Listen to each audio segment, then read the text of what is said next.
This will not be a very long video, and that's because, these top 5 feat videos never end up being too terribly long, because each individual feat, there's only so much to say. But clerics are something special. I mentioned this in my top 5 feats for the bard, and it's that spellcasters rarely get very interesting feats, but clerics, I think it's a tie between them and wizard for who got the worst selection of feats possible. And you know what, for cleric especially, it makes sense. They get 4 free max rank heal spells per day. They don't need feat. So welcome to my video going over my top 5 feats for the cleric class in Pathfinder 2e. When I say top 5, it's sort of like digging through the trash barrel to try to find an uneaten hoagie that might still have some meat without bugs on it. I want to give a huge shout out to all the members of the No Night One's Patreon for supporting me and the channel. If you want to get your name on this list, you can go to the link in the description. Why? Well, I'm an actor. I've done this so many times.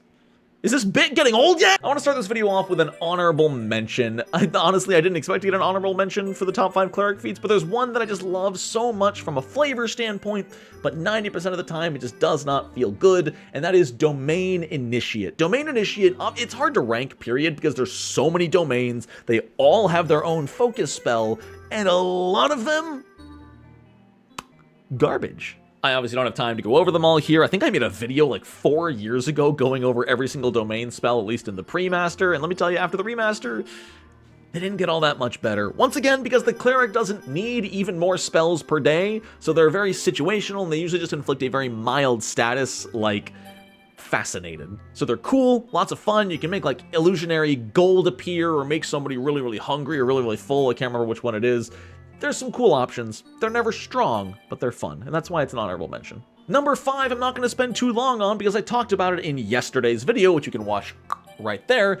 Selective Channel. I think it's nice that there is a feat that makes Harm, Void, Nuke clerics work. If this feat didn't exist, that spell would be borderline worthless. But with this feat existing, if you want to play a character who can walk in near combat and just explode for 3 actions while not hurting your friends, this is the feat you need to take. And if you have a harmful font and you're whatever, level 6 when you take this feat, you get what? I think 6 or 7 rank 3 harms for 3d8 in an area every single day. You can just do that like every turn of combat and just nuke the world, and that's fun. Coming in at 4th place is Restorative Channel, which I think is absolutely insane. At any time, as long as you have a healing font, you can sacrifice one of your bonus daily heal spells to immediately convert and cast it as either Cleanse Affliction, Clear Mind, Sound Body, or Sure Footing, all at the highest available rank, the same rank as the heal spell you sacrificed. This is insane.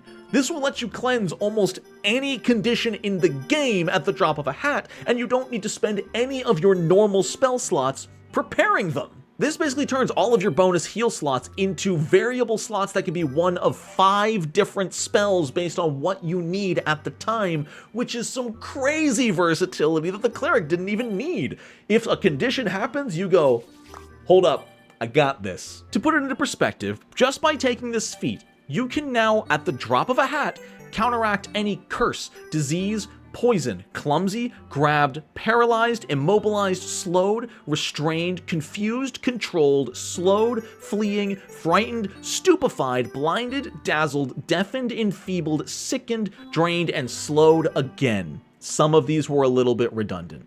And this gets better, because a lot of these spells have additional conditions they can cleanse at higher ranks, and when you use Restorative Channel, or whatever it's called, it's always at the highest available rank of spell.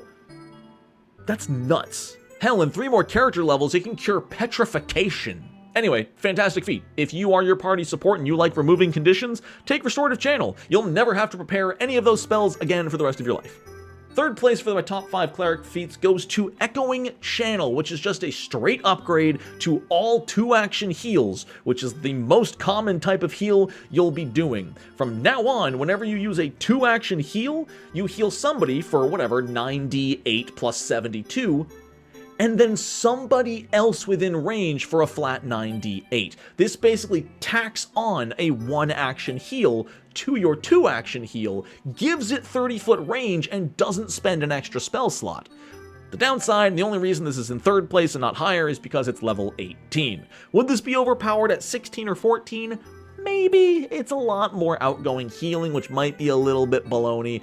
This is one I can understand why they put it level 18. Although for being level 18, I don't think it needs to be a spell shape. I think at level 18, this could have been a permanent passive upgrade to 2-action heals forever, but maybe that's just because I love 2-action heal, and I think it deserves everything in the world, because without it, I would be dead like 9 times throughout my last campaign. Thank you, Adolin. Hold up, it works on damage too? I didn't even realize that. It's staying at 3rd place because it's level 18, but it works on damage? Put this on your harm cleric, 2-action harm.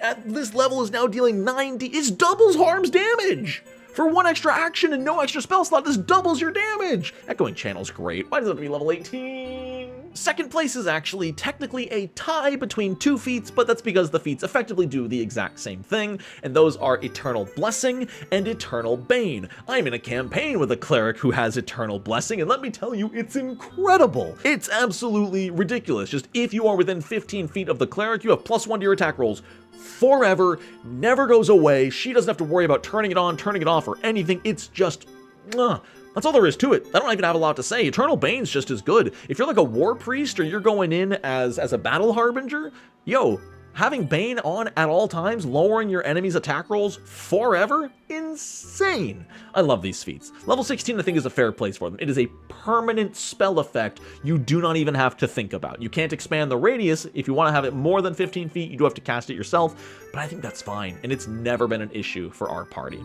Love these feats. Easy 2nd place. And my number 1 favorite cleric feat. It might not be the strongest, but I think it's fantastic and fills a very cool niche for the cleric who wants a divine empowered shield that can take on any hit. My favorite cleric spell in Pathfinder 2e is Channeling Block. If you are currently using the shield block reaction, then you can sacrifice a prepared heal or harm spell, and roll a number of d8s equal to the rank of the spell and add it to your shield's hardness. You get this at level 14, you are casting 7th rank heals. You add 7d8 to your shield's hardness. What is a normal hardness of a shield at that level? A level 13 greater sturdy shield only has a hardness of 15.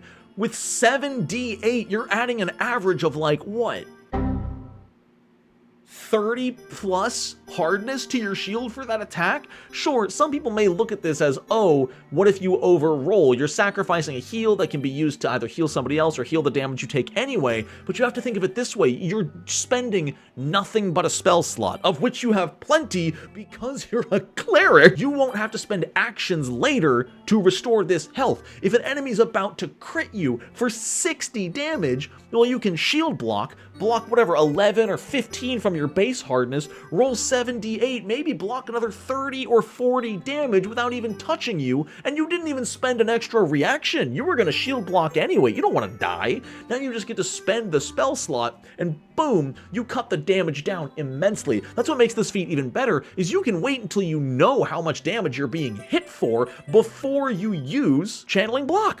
I love this feat. I think it's flavorful. I think it's cool. It's going to be so many of those tail moments where everyone stands up and cheers because the cleric lives with 2 hit points because they channeled their block, which gives them enough hit points on the next turn to like heal the fighter who can run up and like critically hit and kill the boss. This is a game swinging feat, and clerics do not get a lot of those. So well done, Paizo. Channeling Block, a fantastic feat option in a desert of really boring feat options for cleric.